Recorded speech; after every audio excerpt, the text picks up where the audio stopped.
សួស្តីអ្នកទាំងអស់គ្នានាងខ្ញុំឈ្មោះ Jennifer ខ្ញុំមកបង្រៀនអ្នកទាំងអស់គ្នារៀនអំពីភាសាវៀតណាម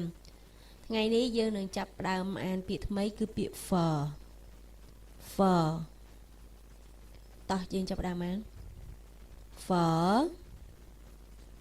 phở phở phở phở បកប្រែមកជាខ្មែរយើងវិញថាគឺគុយទាវសរសៃធំឬក៏យើងហៅថា phở ពាក្យទី2 phà phà phà phà phà នឹងបកប្រែមកជាសាឡាងអញ្ចឹងថ្ងៃនេះយើងរៀនបានតែ2ពាក្យទេផ្ដើមដោយអក្សរ phở បើបងប្អូនគិតថាល្អកុំភ្លេច like ផងណាអរគុណច្រើនជម្រាបលា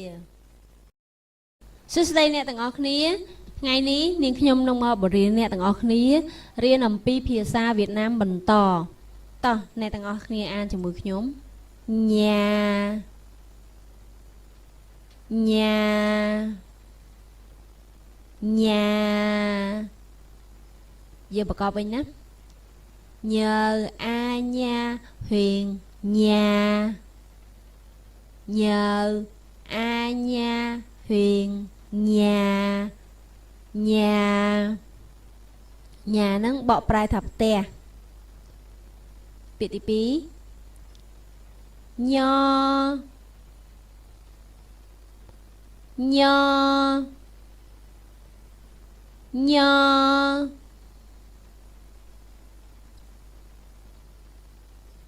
nho nâng bọ prai thay chi tầm peng bảy chù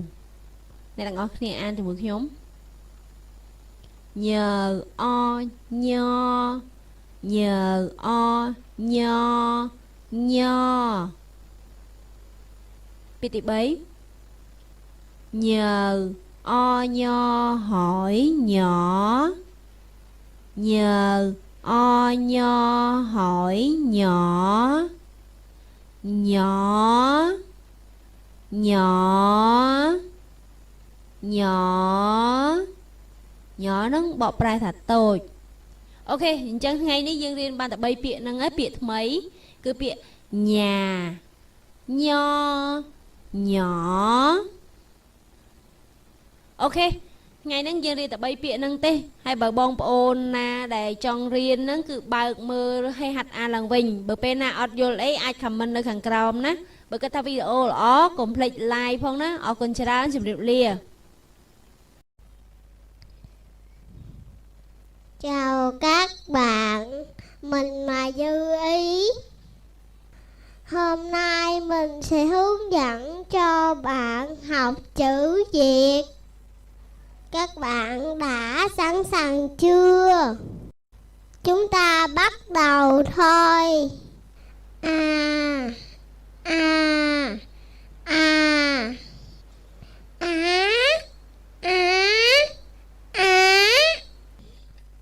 á á á bờ bờ bờ cờ cờ cờ giờ giờ giờ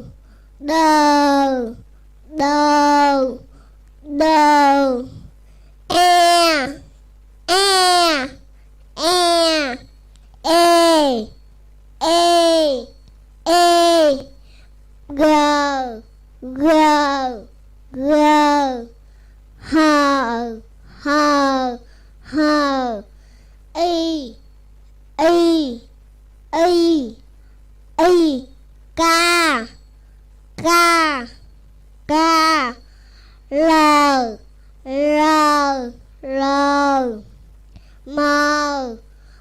m m n n n a a a o o o o o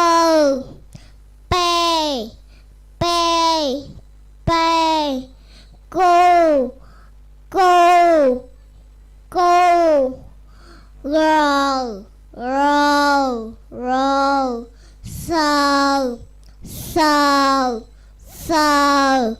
tờ tờ tờ ô ô ô ô ô ô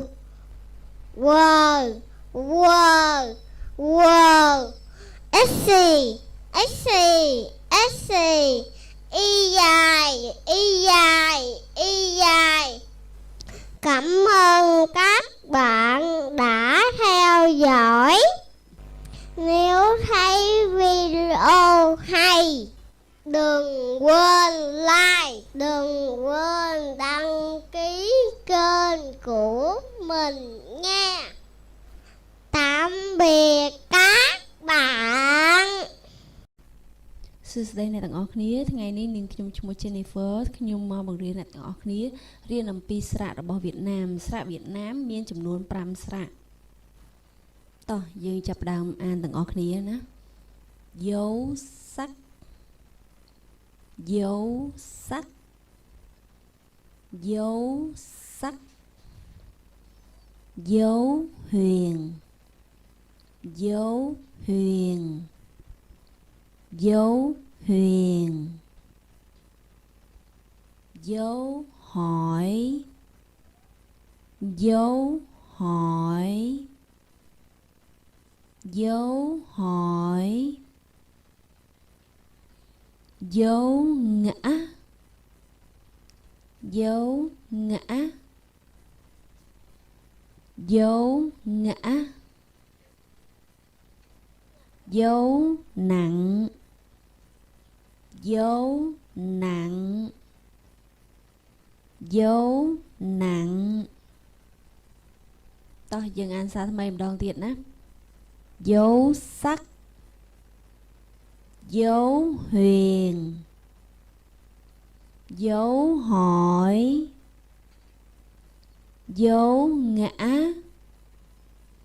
dấu nặng អរគុណអ្នកទាំងអស់គ្នាដែលបានទស្សនាคลิปរបស់នាងខ្ញុំបើគិតថាល្អកុំភ្លេច like ហើយនិង subscribe my channel របស់នាងខ្ញុំផងសូមអរគុណសួស្តីអ្នកទាំងអស់គ្នាដែលមានបំណងចង់រៀនភាសាវៀតណាមថ្ងៃនេះខ្ញុំនឹងណែនាំអ្នកទាំងអស់គ្នាអានពាក្យថ្មីរបស់វៀតណាមពាក្យនេះបកប្រែមកថាកៅអីតោះអានតាមខ្ញុំណា ghế ghế ghế យើងអានសំឡេងរៀងខ្ពស់បន្តិច ghế ghế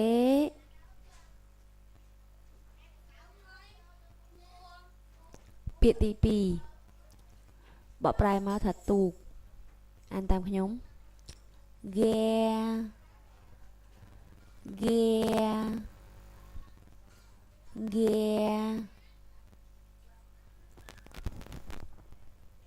ghé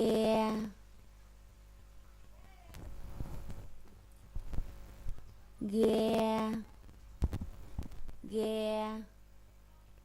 ghé ghé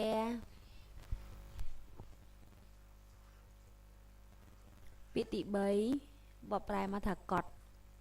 យើងអានមក ghi ghi ghi ghi ghi អូខេអរគុណអ្នកទាំងអស់គ្នាដែលបានតាមដានវីដេអូឃ្លីបរបស់ខ្ញុំទាំងអស់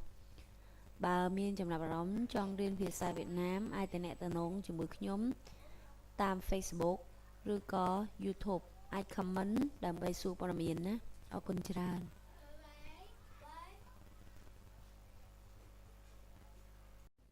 សួស្តីអ្នកទាំងអស់គ្នានាងខ្ញុំឈ្មោះ Jennifer ថ្ងៃនេះខ្ញុំនឹងបរៀនអ្នកទាំងអស់គ្នារៀនអំពីអក្សរវៀតណាម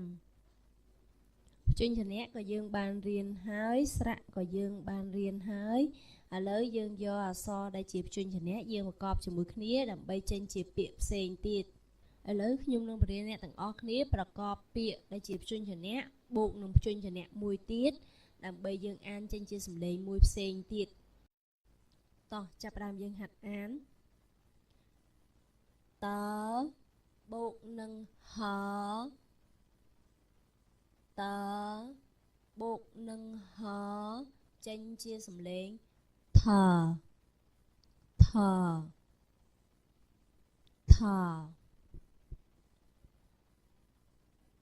cớ bột nâng hở cớ bột nâng hở chanh chia sầm lên chờ chờ chờ nở bột nâng hở nở bột nâng hở chanh chia sầm lên nhờ nhờ nhờ bê bột nâng hở bê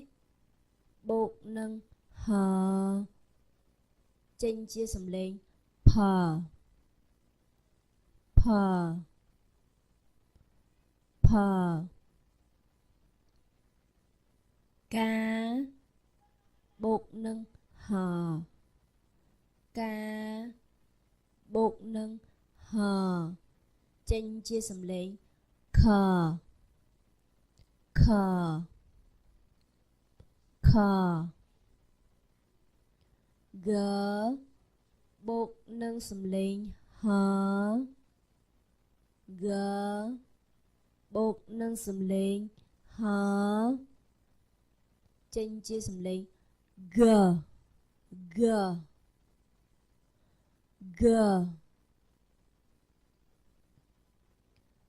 tờ bột nâng sầm lên r tờ bột nâng sầm lên r chanh chia sầm lên chờ chờ chờ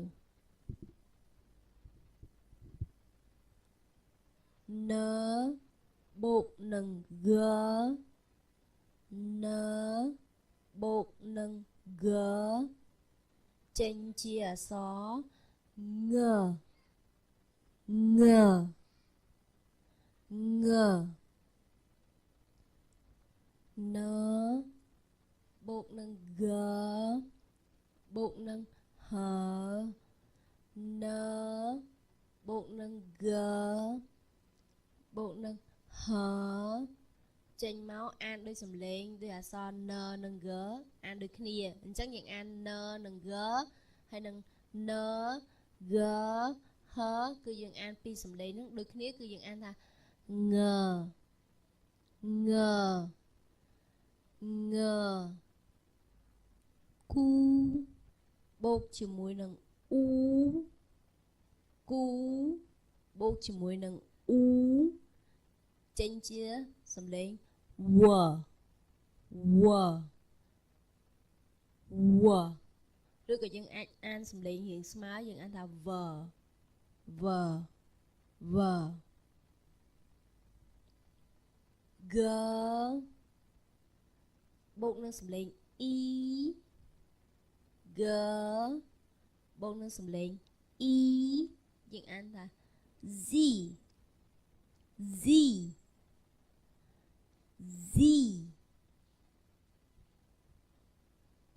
to dừng an sạt mềm đòn tiệt nè bị đau rồi hộ đau chọc thở thở thở chờ chờ nhớ nhớ nhớ phở phở phở khờ khờ khờ gỡ gỡ gỡ trở trở trở ngờ ngờ ngờ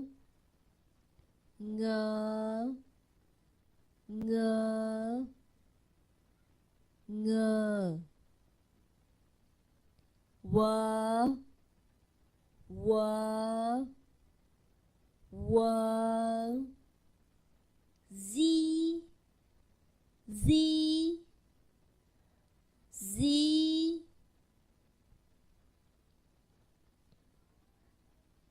ឥឡូវយើងកំពុងហាត់អាមព្យញ្ជនៈមួយអក្សរបូកនឹងមួយអក្សរចេញជាសំឡេងមួយទៀតប៉ុន្តែអក្សរនេះគឺវានៅខាងឆ្វេងដៃនៃអក្សរវៀតណាមក្បួនវាគឺពីរអក្សរជាប់គ្នាតែម្ដងអញ្ចឹងនៅពេលដែលបងប្អូនឃើញអក្សរវៀតណាមហ្នឹងគឺពីរអក្សរដែលខ្ញុំបរៀនថ្ងៃហ្នឹងដែលមានពីរអក្សរឬក៏បីអក្សរដែលជាប់គ្នាហ្នឹងគឺសម្រាប់ឆនៅខាងឆ្វេងនៃអក្សរវៀតណាមបើយើងសម្លឹងមើលអក្សរគឺវានៅខាងឆ្វេងដៃណាអញ្ចឹងស្អែកខ្ញុំនឹងបរៀនអ្នកទាំងអស់គ្នាបន្តទៀតអំពីការប្រកបនៃអក្សរពីរអក្សរឬក៏បីអក្សរឆនៅខាងឆ្វេងនៃអក្សរវៀតណាមអញ្ចឹងសូមអរគុណបងប្អូនទាំងអស់ដែលបានទស្សនាคลิปរបស់នាងខ្ញុំបើគិតថាល្អកុំភ្លេច like ហើយនិង subscribe my channel របស់ខ្ញុំដើម្បីទទួលវីដេអូថ្មីៗទៀតណាចាអរគុណច្រើនជម្រាបលាសួស្តីអ្នកទាំងអស់គ្នានាងខ្ញុំឈ្មោះ Jennifer ថ្ងៃនេះយើងរៀនប្រកបអក្សរវៀតណាមអំពីអក្សរចតោះយើងអានទាំងអស់គ្នាណាចា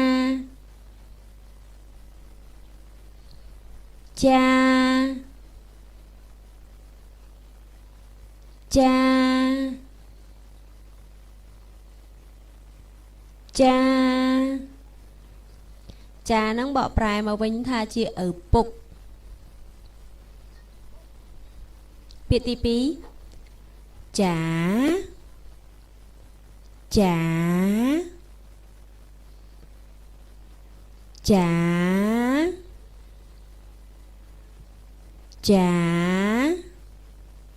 នឹងបកប្រែមកវិញថាជាប្រហិតច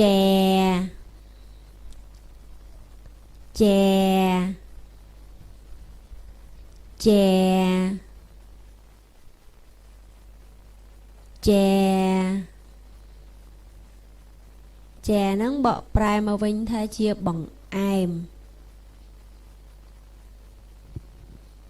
ជី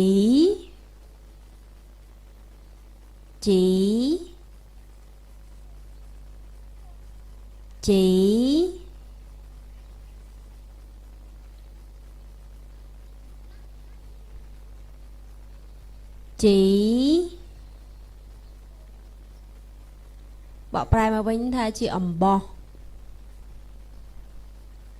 ច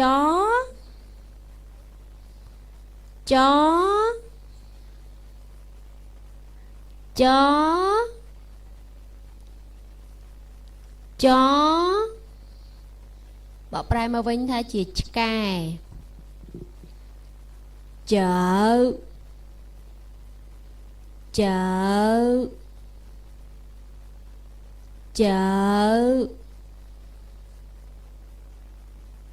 ចៅ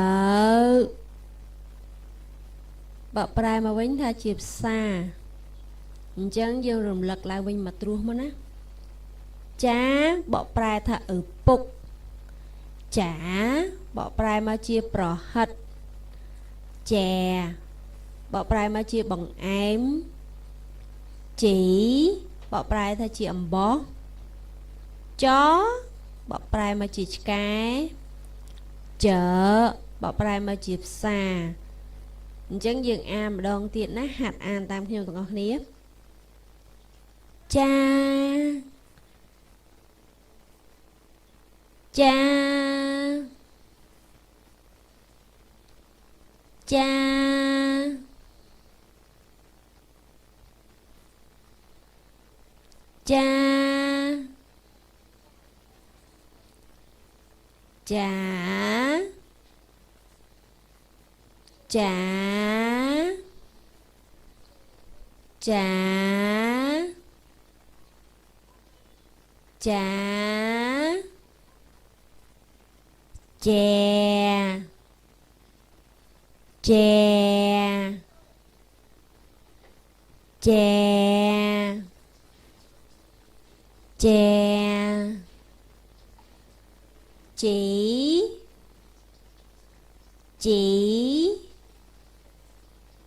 จีจีchó chó chó chó chợ chợ chợ chợ ហើយអរគុណបងប្អូនទាំងអស់គ្នាដែលបានហាត់រៀនតាមខ្ញុំនៅថ្ងៃនេះដែលរៀនអំពីអក្សរចបើតាមខ្មែរយើងអានថាអក្សរចប៉ុន្តែវៀតណាមយើងអានថាចស្អែកនាងខ្ញុំនឹងមកបរៀនអ្នកទាំងអស់គ្នាអាននៅអក្សរបន្តទៀតណាចាអរគុណច្រើនបើគិតថាវីដេអូល្អកុំភ្លេច like ណាអរគុណច្រើនជម្រាបលាសួស្តីអ្នកទាំងអស់គ្នានាងខ្ញុំឈ្មោះ Jennifer ថ្ងៃនេះខ្ញុំមកបង្រៀនអ្នកទាំងអស់គ្នារៀនភាសាវៀតណាមបន្តថ្ងៃនេះយើងរៀនអំពីអក្សរខខតោះអញ្ចឹងយើងអានទាំងអស់គ្នា K K K K K នឹងបកប្រែមកថាជាស្ពឺ K K K K K បកប្រែមកទៅជាស្វាកាខកាខកាខកាខកាខនឹងបកប្រែមកជាភាសាខ្មែរថាត្រីខអញ្ចឹងថ្ងៃនេះយើងរៀន3អក្សរផ្ដើមដោយអក្សរខខបើគិតថាវីដេអូល្អកុំភ្លេច Subscribe my channel របស់ខ្ញុំផងណាអរគុណច្រើនជម្រាបលា